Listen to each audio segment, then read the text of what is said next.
මමයි මගේ නිවුන් සහෝදරයා වන ක්‍රිස්සයි මෝර්ස් කීති ඉගෙන ගන්නකොට 9 වසරයි. අම්මා කතා කරන එක නවත්තන්න කියලා කිව්වම අපි කෑම මේසේ යට පණිවිඩ තට්ටු කළා. හැම රැකම අපි නිදන කාමර අතර බිත්තිය හරහා තට්ටු කළා. ක්‍රිස් රියා අනතුරකට ලක් වුණාම වෛද්‍යවරයා කිව්වා එයා කවදාවත් ඇහැරෙන්නේ නැහැ කියලා. මම එයාගේ ඇඳ ළඟ පුටුවක් අරන් එයාගේ අත අල්ලගෙන තට්ටු කළා. ඔයා ඉන්නවද? කිසිවක් නැහැ. නමුත් මම පසුදා දහවල් ආපහු ඇවිත් ආයෙත් තට්ටු කළා. යන්න කලින් මම හැමදාම කිව්වේ එකම දේ. හෙට හමු වෙමු ක්‍රිස්. සතියකට පස්සේ ක්‍රිස්ගේ ඇඟිලි මගේ ඇඟිලි වලට ඇඹරුණා. මම මගේ පුටුවෙන් වැටුණා. මම හෙදියක් අල්ලගත්තා. ඇයි යන්තම් උඩ බැලුවා. ඒවා ප්‍රත්‍යාවර්ත. ඒකින් කිසිම තීරුමක් නැහැ.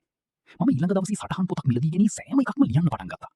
මාස 4කට පස්සේ අම්මා මම ලියනවා බලාගෙන කිව්වා ඔයා කොච්චර කල් මේක කරගෙන යයිද?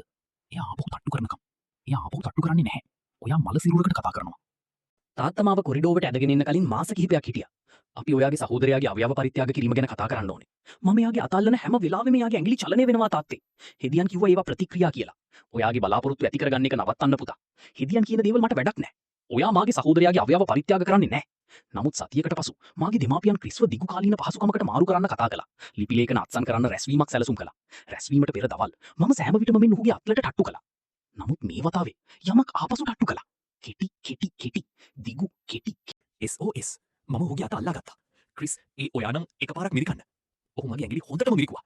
මම රැස්වීම කාමරයට කඩා වැදී මගේ සහෝදරයා මට ප්‍රතිචාර දැක්වුවා කියලා කිව්වා. සේවා නිලධාරියා කිව්වා. අතහරින්න සූදානම් නැති පවුල් සමග මේ ඉතා සුලභයි. මගේ දෙමාපියන් හිස වැනුවා. මම මේසෙයින් මාරු පත්‍රිකා අල්ලාගත්තා. ඔයාම බලන්න එනකම් කිසිම දෙයකට අත්සන් කරන්නේ නැහැ. මම යාළුව ක්‍රිස්ගේ ඇඳ ළඟට එක්කගෙන ගිහින් එයාගේ අත අල්ලාගත්තා. ඕන දෙයක් අහන්න. නඩුකාරයා ඇහුවා ඒක මොන අවුරුද්දද කියලා. ක්‍රිස් උත්තරේ මිරිකුවා. 5ට ගණන් කරන්න. පරිපූර්ණ මිරිකීම් 5ක්.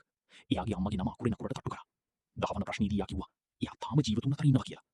අපිට යාව හීලෙන්න බෑ. සති කිහිපයකට පස්සේ ක්‍රිස්ගෙන් ඇහුවා හැමෝම අත්හැරියා යා සටන් කළේ ඇයි කියලා. අම්මා මට මල් ඇරෙන්න අනිත් හැමෝම යනවා ඇහුණා. මම ඇහුවා ඇයි කියලා. මටත් ඔයාව බලන්න ඕන වුණා. අම්මා මට මල සිරුරක් කියනවා හැපුණා. තාත්තා කියනවා හැපුණා මගේ අවයව පරිත්‍යාග කරන්න කියලා.